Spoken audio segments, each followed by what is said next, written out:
അതെ അതെ അതെ 3 ക്രെയിനുകളുടെ പ്രവർത്തനം ഒരേ തീർച്ചയായിട്ടും അത് വടം പൊട്ടിപ്പോയിരിക്കുന്നു. നമ്മൾ വലിയ ഭാരം ഈ ലോറിക്കുണ്ട്. അതോടൊപ്പം തന്നെ മണ്ണിൽ പുതഞ്ഞു നിൽക്കുന്ന ഒരു സാഹചര്യമാണുള്ളത്. 2 ക്രെയിനുകൾ ഉപയോഗിച്ച് നടത്തിയിരിക്കുന്ന ആ ശ്രമം പാളിയിരിക്കുന്നു. ഈ വടം പൊട്ടിപ്പോയിരിക്കുന്നു. കാരണം അത്രയേറെ ഭാരമുള്ള ഒരു വാഹനമാണ്. അതോടൊപ്പം തന്നെ ഈ മണ്ണിൽ പുതഞ്ഞു നിൽക്കുന്ന നിലയിലുമാണ് ഉള്ളത്. അതോടൊപ്പം തന്നെ ഇതിലെ ചക്രങ്ങൾ തിരിയുന്ന ഒരു സ്ഥിതിയുമല്ല. അതോടുകൂടിയാണ് ഈ വടം ഇപ്പോൾ പൊട്ടിയിരിക്കുന്നത്. വലിയ ഭാരം ഇപ്പോൾ ക്രെയിനിലേക്ക് വന്നിരിക്കുന്നു. അതോടുകൂടി തന്നെ അതിനെ താങ്ങാനുള്ള ശേഷി ഈ വടത്തിനുണ്ടായിരുന്നില്ല. അതുകൊണ്ട് തന്നെ ഇപ്പോൾ വടം പൊട്ടിയിരിക്കുന്നു. ഇനിയിപ്പോൾ മറ്റ് വടം എത്തിച്ചതിന് ശേഷം മാത്രമേ ഈ ക്രെയിൻ ഈ വാഹനവുമായി ബന്ധിപ്പിച്ച് അടുത്ത പ്രവർത്തികളിലേക്ക് കടക്കാൻ കഴിയൂ. നമ്മൾ പ്രതീക്ഷിച്ചതിലും ദുഷ്കരമാവുന്ന ഒരു പ്രവൃത്തിയാണ് ഇപ്പോൾ ഉള്ളതെന്ന് വേണം പറയാൻ. കാരണം ഒരു 12-13 മീറ്റർ വരെ താഴ്ചയിലാണ് ഇപ്പോൾ ട്രക്ക് ഉള്ളത്. അതിനെ മുകൾ ഭാഗത്തേക്ക് എത്തിക്കുക എന്നുള്ളത് അത്ര എളുപ്പമുള്ളൊരു കാര്യമല്ല. 2 ക്രെയിൻ ഇവിടെ എത്തിച്ച് അതിനുള്ള ശ്രമങ്ങൾ നടത്തി. അതോടൊപ്പം തന്നെ ഡ്രഡ്ജറിലെ ട്രെയിൻ ഉപയോഗിച്ച് ഇതിനെ തള്ളി മുന്നോട്ട് നീക്കാനുള്ള ശ്രമങ്ങളും നടത്തി. പക്ഷേ 3ാം ശ്രമം പരാജയപ്പെട്ടിരിക്കുന്നു. ക്രെയിനുമായി ബന്ധിപ്പിച്ചിരുന്ന ആ വടം മുറിഞ്ഞു പോകുന്ന സ്ഥിതിയിലാണ് ഇപ്പോഴുള്ളത്. ഏതായാലും അടുത്ത ഘട്ടത്തിലേക്ക് കടക്കേണ്ടതുണ്ട്. അതിന് പക്ഷേ മറ്റ് വടം എത്തിച്ചതിന് ശേഷം മാത്രമായിരിക്കും അടുത്തതിലേക്ക് പോവുക എന്നാണ് അറിയാൻ കഴിയുന്നത്. ഒരു പക്ഷേ കേബിളുകൾ അടക്കം എത്തിച്ചുകൊണ്ട് ഇതിനെ മുകളിലേക്ക് എത്തിക്കാൻ കഴിയുമോ എന്നുള്ളതാണ്. മഹേന്ദ്ര ദോഗ്രയെ നമുക്ക് കാണാം. കുറെ കൂടി നേരത്തെ അവിടെ ഈ ഡ്രഡ്ജറിലെ ഇപ്പോൾ ആ വടം പൊട്ടിയത് നമുക്ക് കാണാം. ഡ്രഡ്ജറിലെ ക്രെയിനിൽ അതിൽ ഇരുമ്പ് കേബിൾ അല്ലേ ഉപയോഗിച്ചത്?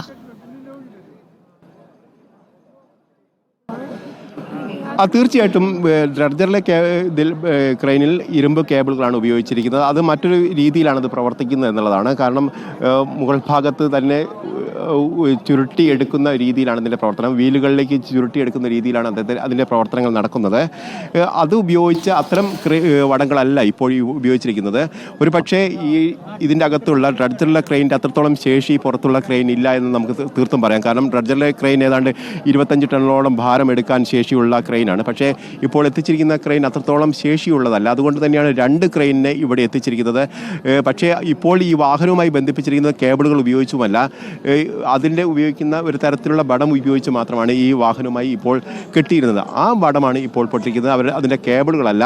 അതോടൊപ്പം അതിൻ്റെ ഒപ്പം ചില ചങ്ങലകളും അതോടൊപ്പം തന്നെ കേബിളുകളും ആ വാഹനത്തിനൊപ്പമുണ്ട്. പക്ഷേ അത് ഉപയോഗിക്കുമെന്നുള്ള കാര്യത്തിൽ ഇപ്പോൾ തീരുമാനമായിട്ടില്ല. ഇപ്പോഴും വടം വീണ്ടും ഉപയോഗിക്കാനുള്ള നീക്കമാണോ നടക്കുന്നതെന്നാണ് നമ്മൾ സംശയിക്കുന്നത്. ഒരു പക്ഷേ അത് അഴിച്ചു മാറ്റുന്ന പ്രവൃത്തിയാണോ? അത് തീർച്ചയായിട്ടും അതിൽ നിന്ന് അഴിച്ചു മാറ്റുകയാണ്. അതിന് നേരത്തെ ഉണ്ടായിരുന്ന കെട്ടിയിട്ടിരുന്ന ബന്ധിപ്പിച്ചിരുന്ന ആ ചങ്ങലകൾ ഇപ്പോൾ അഴിച്ചു മാറ്റിക്കൊണ്ടിരിക്കുകയാണ്.